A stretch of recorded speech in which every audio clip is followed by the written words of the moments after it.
How to BUI dollar Kappa, Kappa token crypto coin.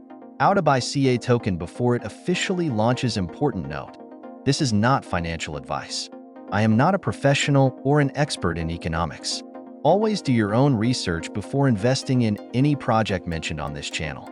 Also, in the description below, you will find referral codes.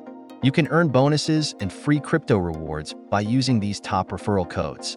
Just check out the links in the description and take advantage of these offers to get additional bonuses. Now, let's go through the detailed steps on how to buy the CA token before its full launch. Steps to buy CA token. Get the token address. The first step is to copy the token address. You can find this address on the token screener or on the platform where the token is listed. Make sure you copy the correct token address to avoid any loss of funds. Use a supported wallet. Open your cryptocurrency wallet. For this guide, we'll use MetaMask. Ensure your wallet supports the network and token.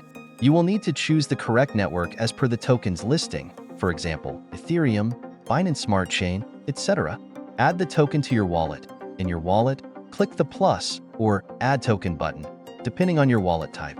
Paste the copied token address in the required field. Once added, the token will appear in your wallet and you will be able to track the balance.